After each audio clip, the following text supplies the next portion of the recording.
वो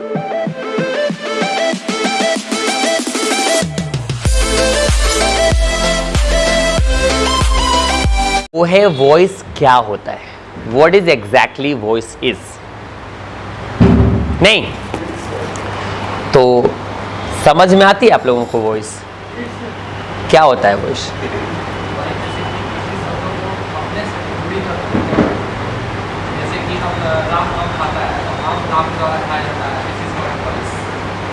वाह, कितना सुंदर एक्सप्लेन किया आपने। यानी कि एक्टिव से पैसिव में कर देना और पैसिव से एक्टिव कर देना वॉइस कहलाता है आपके अकॉर्डिंग। तो वॉइस क्या कहलाता है? वो तो active voice to passive voice and passive voice to active voice. नहीं मतलब यानी इसका मतलब ये हो गया कि कोई पूछे कि डिग्री क्या होता है तो पॉजिटिव से कॉम्परेटिव में बदलना और कॉम्परेटिव से सुपरलेटिव डिग्री में बदलना डिग्री कहलाता है। तो डिग्री पता चले चलना तब ना समझ में आया।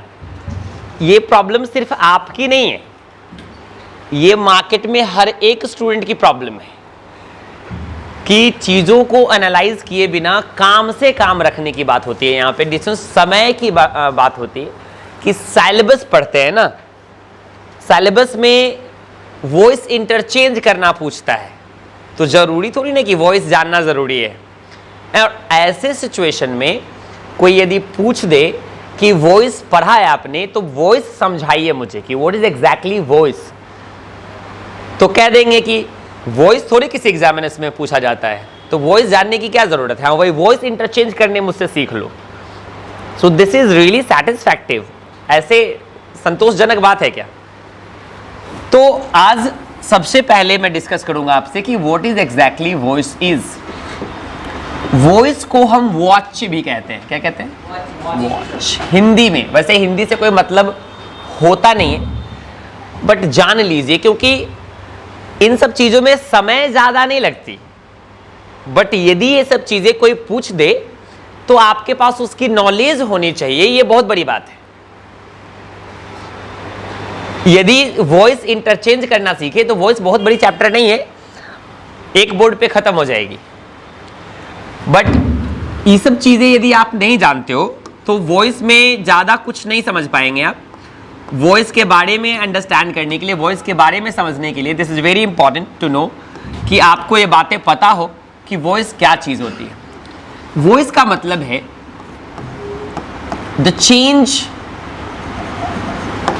इन form of verb, the change in form of verb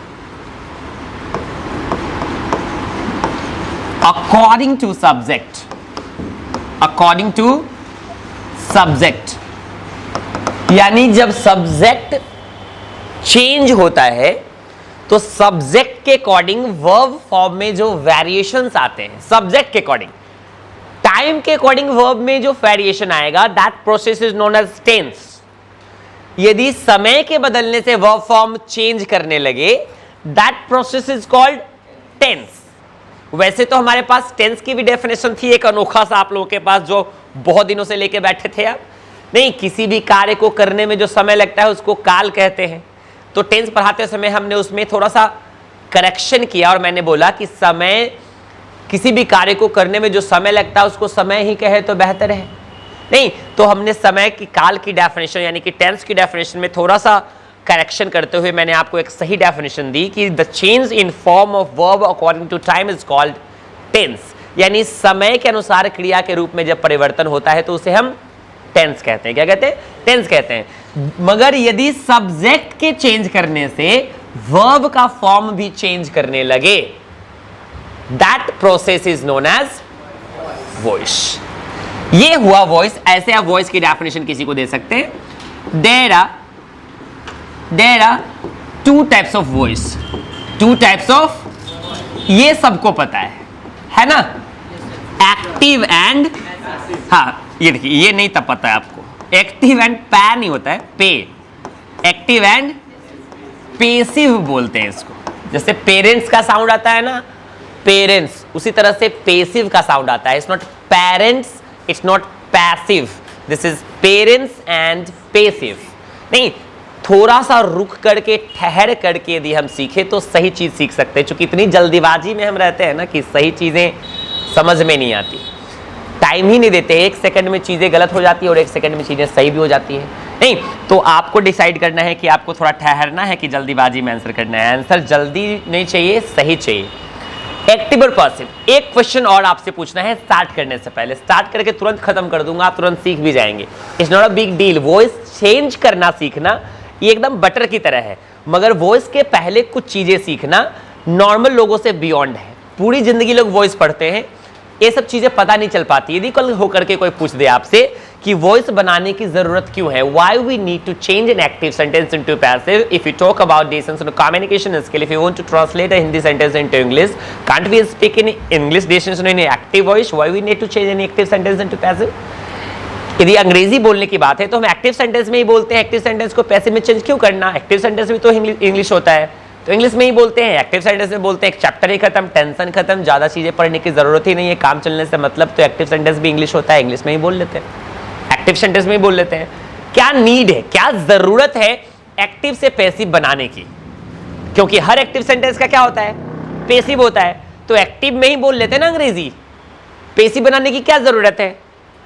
बहुत अच्छी बात है भाई।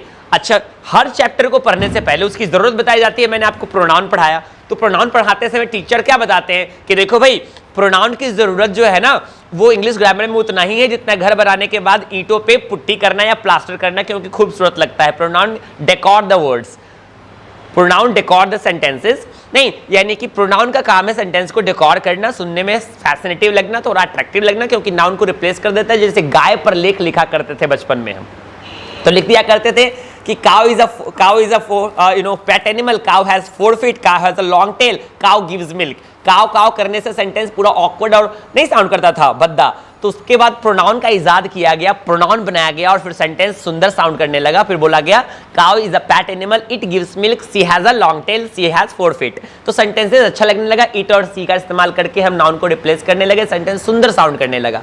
तो प्रोनाउन की जरूरत बताई गई, भी प्रोनाउन नहीं होता तो ये असर पड़ता, ऐसा सेंटेंस बनता, उस प्रोनाउन बनने के बाद सेंटेंसेस में डिफरेंसेस आए, ऐसा चेंज आया। तो ऐसे ही यदि आपसे मैं पूछ दूं कि वॉइस चेंज करने की क्या जरूरत है, एक्टिव सेंटेंस को पैसिव में बनाते हैं तो ठीक है, एक्टिव इंग्लिश होता है, झुरमुर का टेंशन क्यों पालना, एक्टिव में बना देते हैं सेंटेंस। अंग्रेजी तो अंग्रेजी होती है, अंग्रेजी में बोल लेते हैं। So what's the need to change an active sentence to passive? Can anyone explain from this block? First block से कोई एक्सप्लेन करेंगे मुझे, इस ब्लॉक से ज्ञान कैंडिडेट्स में? चलिए कोई बात नहीं है, अच्छी बात है, मैं आपको समझाता हूं। ये कॉन्सेप्ट आप किसी को डिस्ट्रीब्यूट कीजिए, मार्केट में बहुत कम जो लोगों के पास है। ज्ञान हो तो पूरा हो, अधूरा ज्ञान बहुत खतरनाक होता है। वॉइस की जरूरत क्यों पड़ी? वॉइस की जरूरत इसलिए पड़ी क्योंकि सारे एक्टिव सेंटेंस को हम पैसिव में बनाते हैं, no doubt in it, but बहुत सारे ऐसे ट्रांसलेशंस होंगे जो आपको सीधा पैसिव में ही बनाने की जरूरत पड़ेगी, उसे आप अंग्रेजी में एक्टिव में बना ही नहीं पाएंगे। तो ऐसे सेंटेंसेस के लिए पैसिव की जरूरत पड़ती है, क्योंकि एक्टिव सेंटेंस कहते किसको है? एक्टिव सेंटेंस की यदि हम बात करें तो एक्टिव सेंटेंस क्या कहलाता है? एक्टिव सेंटेंस का मतलब है व्हेन अ सब्जेक्ट, एकदम स्टेप बाय स्टेप समझे, एक क्लास एक्स्ट्रा लगेगा बट कॉन्सेप्ट भी मार्केट में बाकी लोगों से आपके पास थोड़ा सा अलग होगा। यही एक क्लास लोग लगाते नहीं, सीधा स्टार्ट कर देते हैं, rule to change active to passive, rule बच्चे रट लेते हैं और रियल कॉन्सेप्ट जो है वो पता नहीं है, यूजेस पता नहीं है, आपको भी नहीं पता है एग्जैक्टली देख लो क्या हो रहा है। नहीं, यानी कि सबने ऑलमोस्ट वॉइस कभी न कभी पढ़ा होता है, बट नाउन का डेफिनेशन पूछो तो फट से noun is the name of person, place और थिंग, जो कि गलत है, बता देते हैं लोग।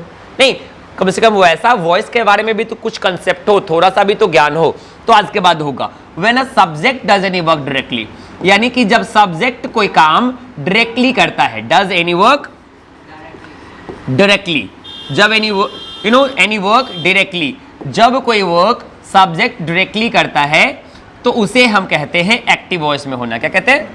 एक्टिव वॉइस में होना। अब ये क्या है?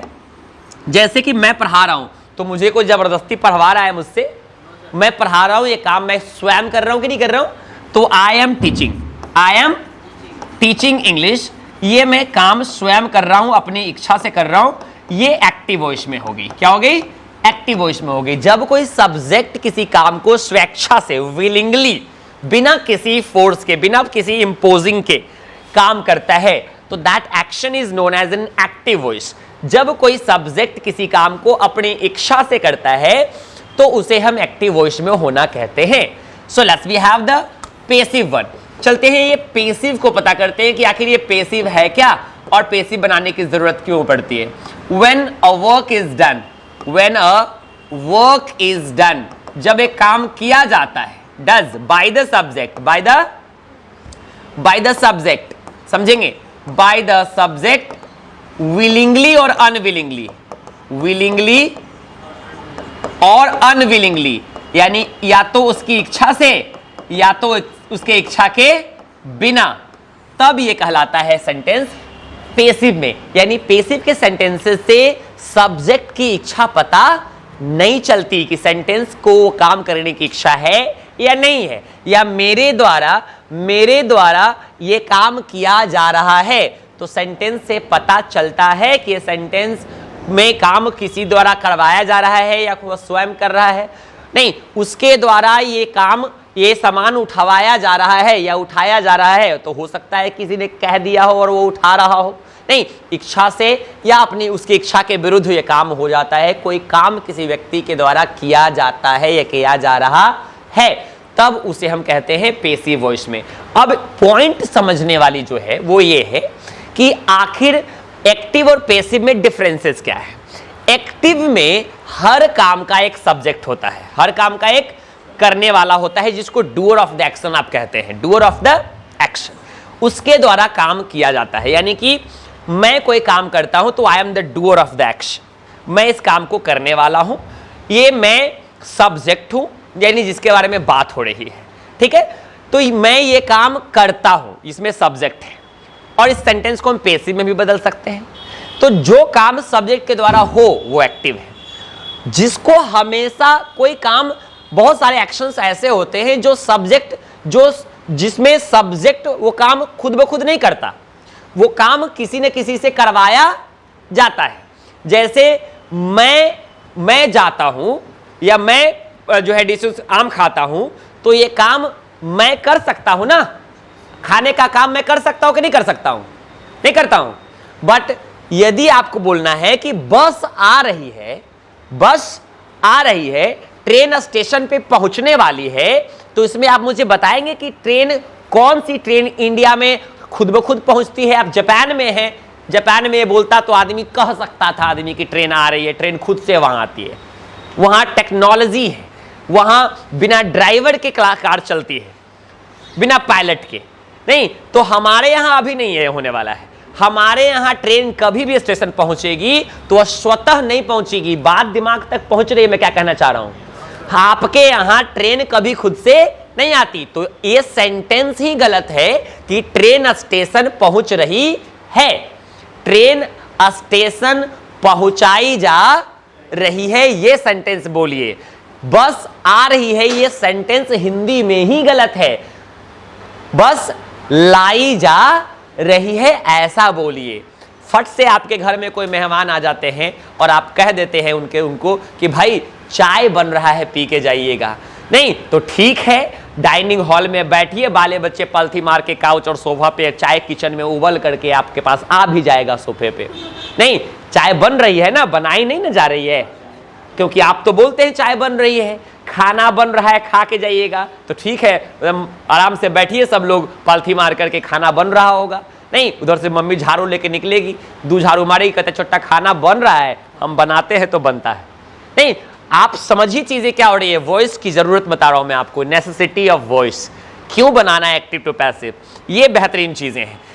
पैसिव बनाने की जरूरत इसलिए पड़ती है क्योंकि बहुत सारे एक्शन स्वतः होते ही नहीं है, जो हम अंग्रेजी में सालों से बनाते आ रहे हैं। बस is coming, train is arriving on the station, ये सारे सेंटेंसेज आप गलत बनाते आ रहे हैं। आज पता चल रहा है विपिन जी, पता चल रहा है, ये सारे सेंटेंसेज आपके कंपटीशन लेवल पे जाकर के गलत हो जाएगा, एग्जामिनेशन लेवल पे जाकर के गलत हो जाएगा। बोल चाल में तो डिशेस अंग्रेजी बोले तो समझ में आएगा, ना बोले तो ज्यादा समझ में हमारे यहाँ लोग को आता है।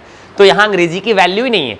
हमारे यहाँ अंग्रेजी कम्युनिकेशन में ये मैटर करता ही नहीं कि सेंटेंसेस आप बोल रहे कि नहीं। हमारे यहाँ तो डिशों प्यास लग रही है तो I need a water, glass of water कहने की जरूरत नहीं है, ऐसे ऐसे कर दीजिए पानी मिल जाएगा आपको। नहीं, वाटर तत्व समझ में आया चाहे ना आए, इशारा हमारे यहाँ समझ में आता है। There is 60% body language in English. नहीं, हमारे यहाँ तो ज्यादा से ज्यादा काम इशारे में हो जाता है भैया, थोड़ा सा नहीं तो ऐसे काम चल जाता है। इशारे में बहुत सारी चीजें हमारे यहाँ समझ लेते हैं। हम बहुत कम बोलते हैं, एनर्जी सेव करते हैं।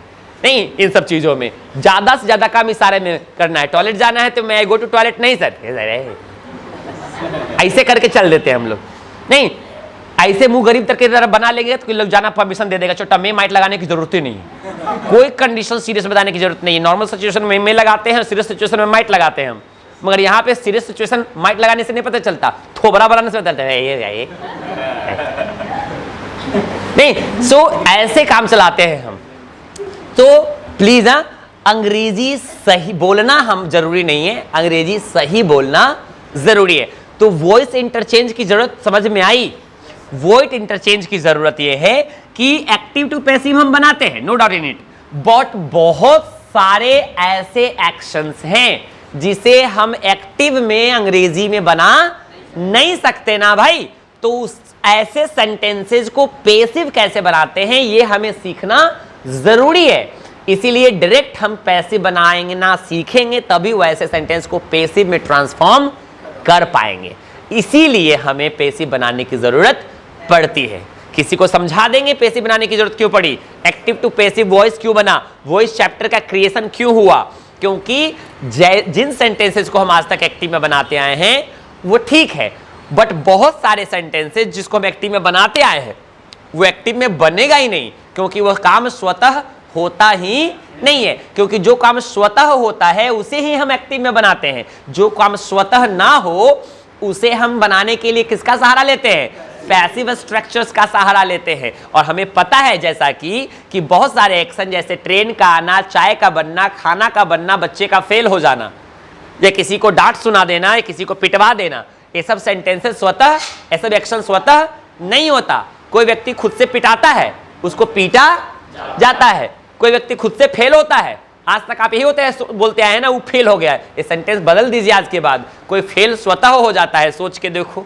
नहीं, उसको फेल कर दिया जाता है। बच्चा ज्यादा से ज्यादा गलती करेगा तो कम लिखेगा, इतना गलती उसका है।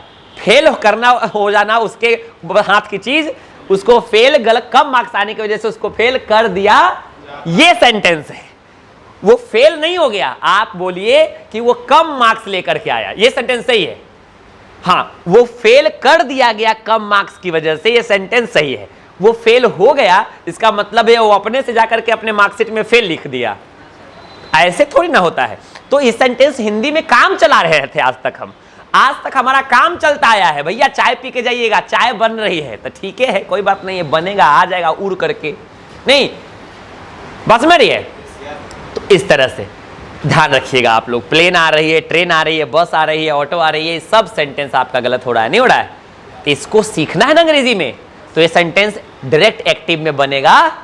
ये सारे सेंटेंस को अंग्रेजी में सही बनाने के लिए हमें क्या सीखना पड़ेगा, वॉइस इंटरचेंज की जरूरत समझ में आई। इसके बाद बनाना बड़ी आसान है। फिलहाल ये कॉन्सेप्ट तैयार करिएगा जल्दी से, क्विकली। अब चलते हैं डिस्कशन जो है rules to change active to passive. अब हम देखेंगे सेंटेंस को एक्टिव टू पैसिव में कैसे बदलेंगे। रूल्स टू चेंज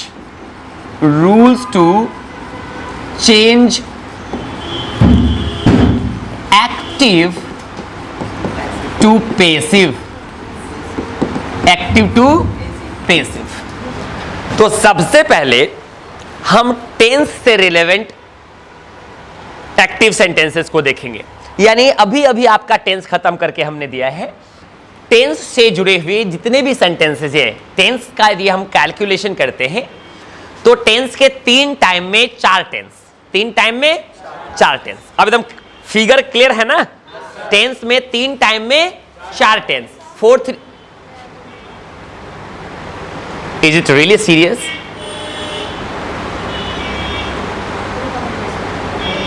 गो।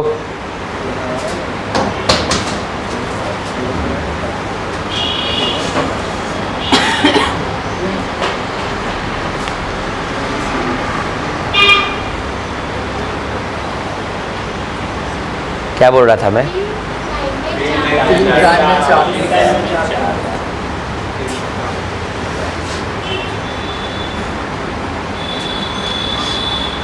तो सेंटेंस टेंस की यदि हम बात करें तो 3 अलग अलग टाइमिंग में 4 डिफरेंट टाइप्स ऑफ टेंसेज की हम बात करते हैं। तो 4 3 12 कंडीशन बनते हैं, यानी कि पहले हम प्रेजेंट टाइम में 4 डिफरेंट टेंसेज को हम पढ़ते हैं। तो बनता है प्रेजेंट का इंडेफिनिट, प्रेजेंट का कंटिन्यूअस, प्रेजेंट का परफेक्ट एंड प्रेजेंट का परफेक्ट कंटिन्यूअस। इस तरह से चारों टेंसेज को बारी बारी से हम तीनों टाइम में पढ़ते हैं। तो 12 कंडीशन नहीं बन गए, 4 3 12। और हर एक कंडीशन में if you talk about present indefinite, तो प्रेजेंट इंडेफिनिट में 4 different types of sentence minimum बनते हैं, पॉजिटिव, नेगेटिव, इंटेरोगेटिव एंड इंटेरोनेगेटिव। नहीं, ये 4 तरह के सेंटेंसेज आपके फॉर्म होते हैं। तो टोटल 48 कंडीशन बन जाते हैं, नहीं बन जाते हैं? 12 4 48 कंडीशन आपके बन जाते हैं। तो आपको ये दिमाग में होनी चाहिए कि पूरी टेंस में यदि कैटेगरी ऑफ द सेंटेंसेस हम डिसाइड करें, वैसे तो नंबर ऑफ सेंटेंसेस डिसाइड करेंगे तो आप काउंट नहीं कर पाएंगे। नंबर ऑफ सेंटेंस अनकाउंटेबल बन सकता है। एक पैटर्न का सेंटेंस आप अनगिनत नहीं बना सकते हैं। जितने सारे वर्ब है सबको यूज करके वो खा रही, वो पी रही है, वो हंस रही है, ऐसे करते चले जाएंगे तो पर कहानी खत्म हो जाएगी। ऐसे बहुत सारे वर्ब है जिसको आप बना पाएंगे, ऐसे बहुत सारे एक्शन है जो आप बोल भी नहीं पाएंगे। नहीं, बहुत सारा ऐसा काम करते हैं, हर चीज बोलना जरूरी थोड़ी है, सब वर्ब है, सब एक्शन है।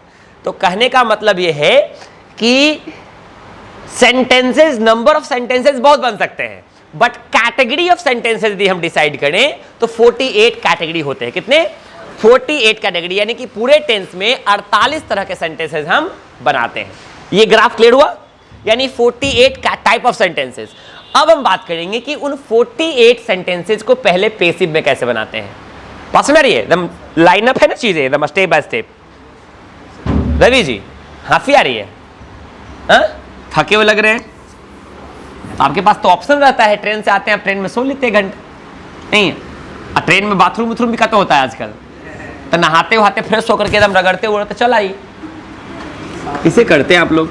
मगर यहाँ आइए तो कम से कम फ्रेश दिखिए। नहीं, चलिए इधर आइए। तो कहने का मतलब यह है कि 48 सेंटेंसेस को यदि हम पेसिव बनाना शुरू करें तो उसके लिए हमारे पास मात्र 5 रूल है। ओनली 5 रूल से आप इन 48 कैटेगरी ऑफ सेंटेंसेस, जो कि असंख्य नंबर ऑफ सेंटेंसेस होगा, इंडेफिनाइट नंबर ऑफ सेंटेंसेस होगा, उसे आप पेसिव बना सकते हैं। बात समझ रही है? सिर्फ 5 रूल्स यदि आपको पता है तो इन 48 सेंटेंसेस को आप क्या बना सकते हैं? पेसिव बना सकते हैं। सीखें? चलिए ध्यान से। तो ध्यान रखना है कि पहले वो देखते हैं कि 48 यानी 48 सेंटेंसेस को 5 कैटेगरी में मैं डिवाइड कर रहा हूं। सुनिए, एक्टिव सेंटेंसेस का पहले आपको मैं बता रहा हूं फंडामेंटल रूल। कौन सा रूल? फंडामेंटल रूल, यानी कि ये है मूल रूल, फंडामेंटल रूल। यानी इसको नहीं लगाया तो पेसिव नहीं बनेगा। यानी कोई भी सेंटेंस को एक्टिव बनाना है तो सबसे पहले इस कैटेगरी से गुजरना पड़ेगा। तो इसमें आपकी 2 रूल्स हैं, ये आप याद रख लो। पहले, सबसे पहले एक्टिव का जो सब्जेक्ट होगा, एक्टिव का जो सब्जेक्ट होगा उसे पेसिव बनाने के लिए आप सेंटेंस के लास्ट में लेके चल जाना और बाय लगा देना उसके पहले, और वो क्या बन जाएगा? ऑब्जेक्ट बन जाएगा। क्या बन जाएगा? ऑब्जेक्ट। एक्टिव का सब्जेक्ट जो है वो पेसिव का क्या बन जाएगा? ऑब्जेक्ट बन जाएगा। पेसिव का ऑब्जेक्ट, मगर कैसे ऑब्जेक्ट? बाय के साथ आएगा, बाय प्लस ऑब्जेक्ट। क्या बनेगा? By plus object. इसी में इसी के एक्टिव का सब्जेक्ट, पेसिव का ऑब्जेक्ट, और एक्टिव का ऑब्जेक्ट जो है उधर से खींच के लाइएगा, उसको सब्जेक्ट बना दीजिएगा। एक्टिव का ऑब्जेक्ट जो है वो पेसिव सेंटेंस स्टार्ट करेगा, पेसिव का क्या बनेगा? वो सब्जेक्ट बनेगा। यानी कि आपको मैं कुल बताया कि इधर वाला उधर और उधर वाला उधर, और इससे पहले जितनी भी आपने सेंटेंसेस पढ़ा उससे आपको एक चीज का अनुभव हुआ होगा कि उधर वाले को सीधा टांग करके इधर नहीं ले आना है, थोड़ा दिमाग वहां लगाना है। थोड़ा दिमाग ब्रेन यूज करने के लिए होता है, वो आप कभी कभी यूज करिए। नहीं, वो अच्छा लगता है। ब्रेन दिमाग जो है ना वो यूज करना है, रेंट पे थोड़ी लगाना है। नहीं, उसको इस्तेमाल करना है। तो हमें इस्तेमाल करें तो पता चलेगा कि ऑब्जेक्टिव केस वाला सेंटेंस, सेंटेंस के लास्ट से जब सेंटेंस के बिगिनिंग में आ जाता है तो वो सब्जेक्टिव केस में हो जाता है। क्या आ जाता है? सब्जेक्टिव केस में हो जाता है। और उधर मी है तो इधर आकर के वो क्या बन जाएगा? आई बन जाएगा। ये सब चीज आपको अभी तक पढ़े गए चीजों के आधार पे आ जाना चाहिए, नहीं क्योंकि ये सब चीजों पढ़ाने के लिए मैं फिर से प्रोनाउन स्टार्ट करूं तो जरूरी नहीं है कि सर वॉइस पढ़ा रहे थे फिर से प्रोनाउन पढ़ाइए, ये सब तो हम भूल गए, नहीं तो ध्यान से ये सब बोलिएगा भी मत, कुटा जाइएगा। तो ये हो गया आपका पहला रूल। दूसरा रूल, वर्ब का हमेशा थर्ड फॉर्म यूज करेंगे। वर्ब का पैसिव में हमेशा कौन सा फॉर्म यूज करेंगे? थर्ड फॉर्म यूज करेंगे। यानी ध्यान रखना है ये दो रूल से आप गुजरेंगे तभी सेंटेंस एक्टिव का कोई भी सेंटेंस क्या बनेगा? पैसिव बनेगा। क्या बनेगा? पैसिव बनेगा। किसी भी एक्टिव सेंटेंस को पैसिव बनाने के लिए हमारे पास पहला दरवाजा है फंडामेंटल रूल। फंडामेंटल रूल में कुछ ज्यादा नहीं करना है, उधर वाला खींच के इधर, इधर वाला खींच के उधर कर देना है बस। नहीं, objective case subjective, subjective case objective, but इधर वाला सब्जेक्ट उधर जाएगा तो एक चीज साथ में लेके आएगा। क्या लेके आएगा? बाई लेकर के आएगा। समझ में आ रहा है? नहीं, और वर्ब का फॉर्म चाहे एक्टिव में कहीं भी रहे आप उसे कर देना वर्ब का तीसरा फॉर्म, वर्ब का तीसरा फॉर्म। नहीं समझ में आ रही बात? तो ये हो गया फंडामेंटल रूल।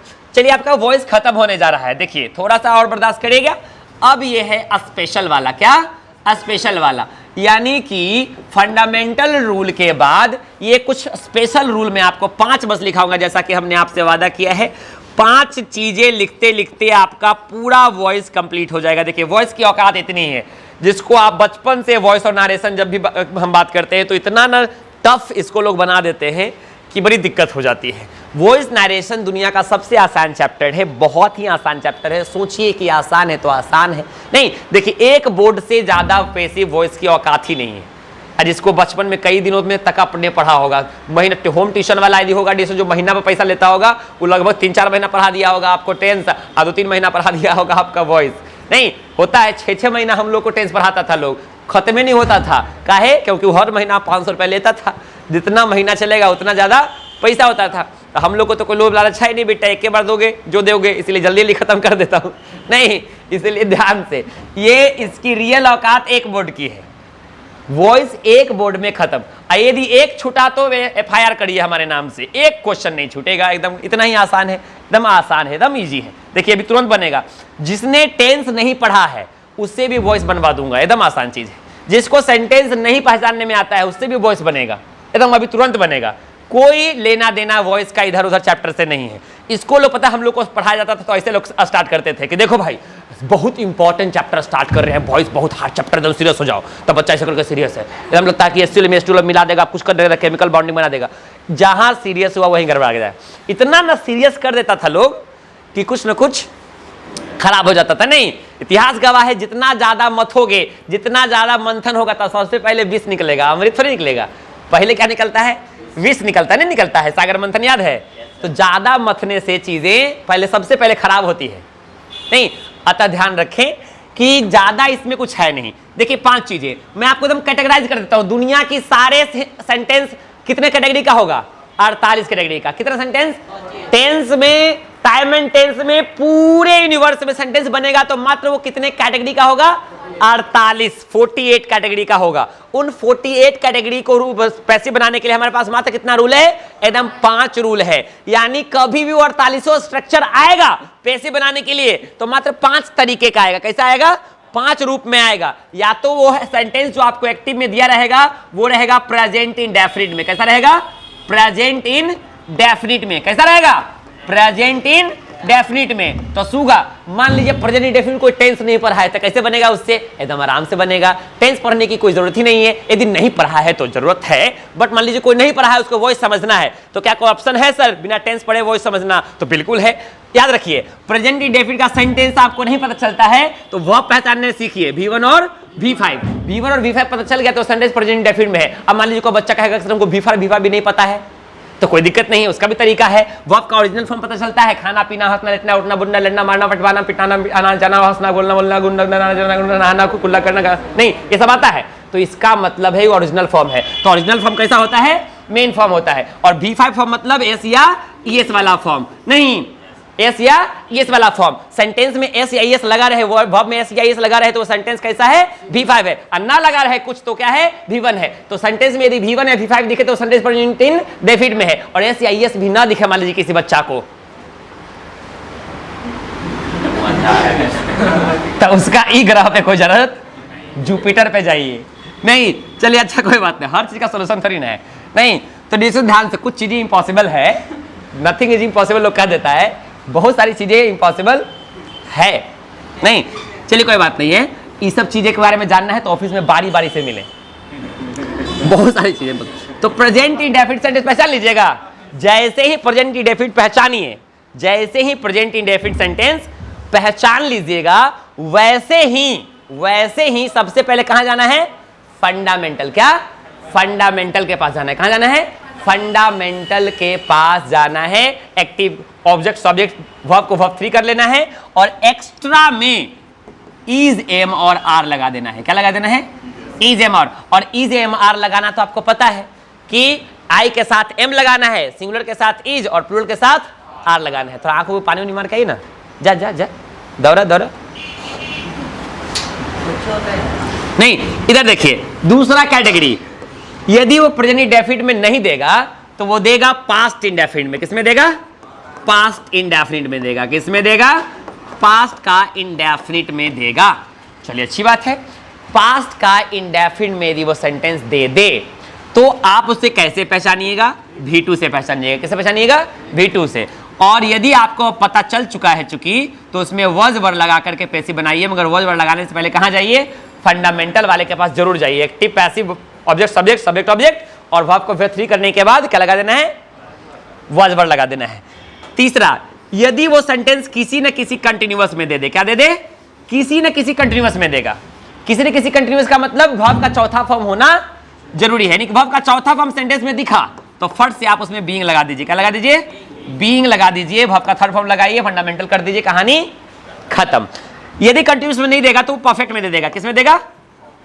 परफेक्ट में देगा। परफेक्ट नहीं समझ में आएगा, V3 देख के समझ में आएगा। अब V3 भी नहीं पहचान में आएगा तो देखिए, V3 कभी भी इसके बिना नहीं आता है। हैज, हैव या हैड के बिना नहीं आता है। तो अब एकदम आसान ने बटर की तरह नहीं पहचान जाइएगा कि सेंटेंस V3 वाला कैटेगरी में है। और जैसे ही V3 पता चलेगा तब बिन लगाइएगा, बन जाएगा पैसिव। क्या लगा दीजिएगा? बिन। किसके बाद? इसके बाद। और एक अंतिम, यदि ये चारों में नहीं देगा तो सेंटेंस देखिएगा मॉडल्स लेकर आएगा। कोई ना कोई, can, could, shall, should, will, would, may, must, might, used, need, ought, dare में से कोई ना एक उसमें जुड़ा रहेगा। ये जुड़ा रहेगा तो दुनिया में और आसान, सबसे आसान काम है। बी लगाइएगा, पैसिव बन जाएगा। क्या लग जाएगा? बी लगाइएगा और पैसिव बन जाएगा। इस 5 कैटेगरी के बाद छठा कैटेगरी का सेंटेंस टेंस से रिलेटेड आएगा तो पत्रकार नगर थाना में कोचिंग पड़ता है, फायर कीजिएगा, पूरा टेंस बन जाएगा आपका, एकदम दन दन बनेगा। इतना ही था आपका टेंस का औकात। देखिए, एक वर्ड का काम, वॉइस, टेंस से रिलेटेड वॉइस नहीं, ये एक बोर्ड भी नहीं ठीक से है, बताइए कोई दिक्कत? छापिए और सारा सेंटेंस बना के अभी तुरंत मैं दिखा देता हूं, सारा सेंटेंस, और आपसे बनवा भी दूंगा। बट ये वाला याद रखिएगा, सेंटेंस देखिए, स्टेप देखिए, स्टेप। कोई भी सेंटेंस देगा तो फट से दिमाग में मेरा पता क्या आना चाहिए पहले, कि पांचों में से कौन सा कैटेगरी में है, बस इतना पहचान जाइएगा। नहीं पहचान जाइएगा V1 V5 तो, अब V2 वाला तो, हैजहब के साथ V3 तो, V4 तो, कैन कुड तो ये नहीं पहचान जाइएगा देख के। आज ऐसे ही फट से दिखेगा तो ये वाला याद रखिएगा। प्रेजेंट इंडेफिनिट में ईजेमआर, पास्ट इंडेफिनिट में वाज वेयर, कंटीन्यूअस वाले में बीइंग, परफेक्ट वाले में बीन, मॉडल्स वाले में बी। अब फंडामेंटल याद नहीं है, इधर वाला उधर, उधर वाला इधर, भाव का V3 और ये वाला जोड़ के कहानी खत्म। कोई दिक्कत? चलिए इसको छापिए, फिर बनाने के लिए दिखाता हूं मैं आपको, सब बन जाए। डन। तो पैसिव बनाना चाह रहे हैं, सुनेंगे ध्यान से। वैसे आप कहीं भी जा सकते हैं, मुझे उससे कोई मतलब नहीं होना चाहिए, मगर पैसिव बनाने के लिए ध्यान रखें, मैंने साफ तौर पे आपको लिखवाया है कि एक्टिव सब्जेक्ट पैसिव ऑब्जेक्ट और एक्टिव ऑब्जेक्ट पैसिव सब्जेक्ट। तो कुल मिलाकर सेंटेंस में ऑब्जेक्ट का होना जरूरी है। जिस सेंटेंस में ऑब्जेक्ट नहीं उसका पैसिव नहीं। और ये बातें नहीं यदि ज़्यादा दिन तक याद रहेगी, हो सकता है कि 15 मिनट 10 मिनट बाद भूल जाएं आप, हो सकता है, मेमोरी पर कोई भरोसा नहीं। तो इसको किसी कोने में भी आप टॉपिक इंपॉर्टेंट करके लिख लीजिए कि if there is not any object in the sentence, that sentence can not be change into passive voice. बिना ऑब्जेक्ट सेंटेंस में पैसिव फॉर्म में नहीं चेंज कर सकते। बिना ऑब्जेक्ट का सेंटेंस पैसिव में चेंज नहीं हो सकता। तो I am going to Patna में पटना आपका ऑब्जेक्ट है ही नहीं, क्योंकि ऑब्जेक्ट का क्राइटेरिया क्या मैंने बताया आपको, जिसपे वर्ब का असर पड़े तो वो ऑब्जेक्ट होगा। नहीं, और एग्जाम्पल हमने ये लिखवाया आपको उस समय में ऑब्जेक्ट कॉम्प्लीमेंट में कि I am going to Patna में, आप पटना जाएंगे तो पटना 2 कट्ठा फैल जाएगा, नहीं तो पटना ऑब्जेक्ट आपका होगा ही नहीं। और जिस सेंटेंस में वर्ब ही नहीं है, आई एम अ टीचर, तो इसमें आप ये टीचर क्या है, कॉम्प्लीमेंट है, जहां वर्ब नहीं वहां अफेक्शन नहीं, असर नहीं, तो ऐसे सेंटेंसेस का पैसिव नहीं बन सकता। इसमें जिरह करने का जो है, किसी से भीड़ नहीं जाइएगा। जैसे I am eating a mango, तो mango is being eaten by me, I am going to Patna, तो Patna is being gone by me कर दीजिएगा। कहेगा कि जैसे आई एम ईटिंग मैंगो हो गया तो I am going to Patna बन गया, तो I am eating a mango हो गया तो मेरे द्वारा आम खाया जा रहा है। और यदि I am going to Patna बोल दीजिएगा और Patna is being gone by me कर दीजिएगा, तो पता क्या हो गया, पटना इज बीइंग गोन, यानी पटना मेरे द्वारा जाया जा रहा है। नहीं, पटना को कहां लेके जा रहे हैं आप, यानी पटना मेरे द्वारा ले जाया जा रहा है। तो उठा लीजिए, टांग लीजिए, हो रहे हैं आप बजरंग बली। नहीं, तो अब देखिए कोई भी सेंटेंस आपके बोर्ड पे लिखा जा रहा है, नहीं he has broken the chair, तो सबसे पहले आप देखिए कि सेंटेंस में ऑब्जेक्ट है या नहीं। कुर्सी तोड़ दिया गया तो कुर्सी का स्ट्रक्चर चेंज, यानी कि असर पड़ा, ऑब्जेक्ट हुआ। चलिए अब इसका पैसिव बन सकता है, रास्ता क्लियर हुआ। अब हम स्टेप बाय स्टेप आगे बढ़ेंगे। क्या बढ़ेंगे, पहला स्टेप ऑब्जेक्ट देख लिया, पैसिव हो सकता है, यहीं पर ऑब्जेक्ट देख करके ही क्लियर कर दीजिए। ऑब्जेक्ट नहीं बनेगा तो उसमें माथा फोड़ने से कोई जरूरत, हाँ आप लोगों पे मुझे पूरा भरोसा है डिस्कस कि आप लोग कुछ ना कुछ कर भी दीजिएगा। नहीं, जब ऑब्जेक्ट नहीं पता चलेगा तो आप उसको पैसिव बना दीजिएगा, बट गलत हो जाएगा। आप लोगों को यदि बैल दे दिया जाए तो उसमें से आधा किलो दूध निकाल दीजिएगा। नहीं, यदि कोई ना कहे कि इसमें से दूध ना निकलता है, बस कोई बताने वाला नहीं होना चाहिए कि बैल दूध नहीं देता है, बस स्टेमिना दिखाना दे, सर जाओ कमरे में एक जानवर है उसमें से दूध निकालना है, अब वो बैल है चाहे भैंस है उसमें से निकाल कर रहेंगे, सर आधा किलो दूध निकाल देना। छोटा कहीं का समझने की जरूरत है, नहीं कि सबसे पहले समझना चाहिए आपको, कोई बताए आपको वहां पे कि बैल से दूध नहीं निकलता बेटा, नहीं ध्यान से। तो पहले सबसे पहले जिसका ऑब्जेक्ट नहीं उसका पैसिव, एक रास्ता क्लियर। दूसरा फट से देखिए कौन सा कैटेगरी में आएगा, नहीं तो हैज लगा हुआ है, इधर भीतरी ऐसा कुछ दिख रहा है तो क्या है, परफेक्ट वाला कैटेगरी में आया। तो पहले fundamental rule, the chair, the active में से कुछ अभी तक निकालने हमने नहीं बोला है, अपना वाला लगाने बोला है, यानी कि आप उसमें से कुछ निकालिए मत, आपके पास जो है उसमें डालिए। नहीं, निकालना कुछ नहीं है, सिर्फ क्या करना है, डालना है। एक्टिव में से कुछ निकालना नहीं है, सिर्फ आपके पास जो है, जो मटेरियल है उसको उसमें क्या करना है, फीड कर देना है, डाल देना है।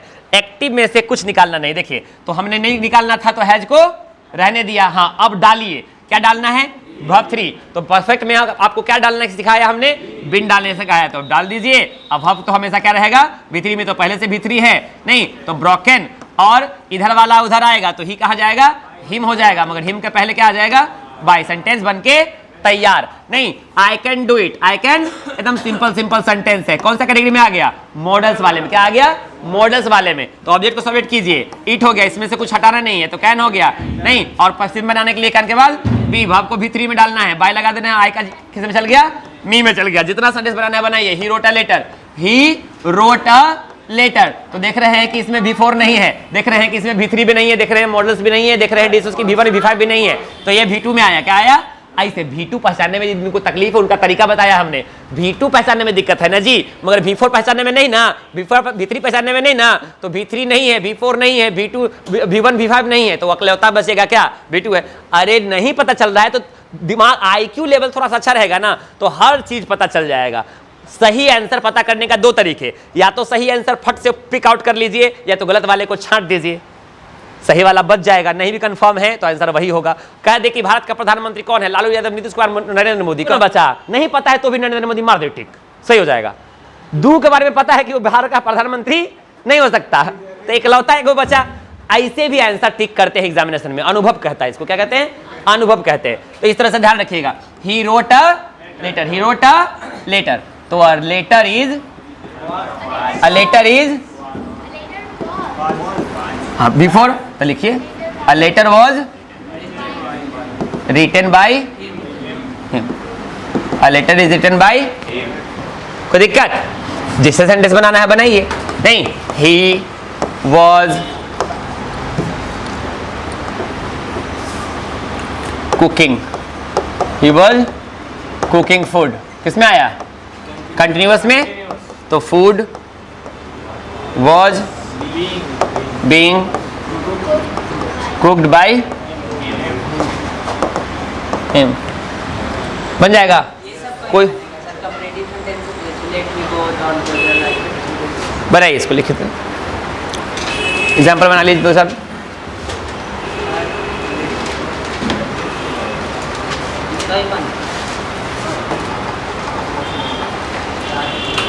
वही बनाएंगे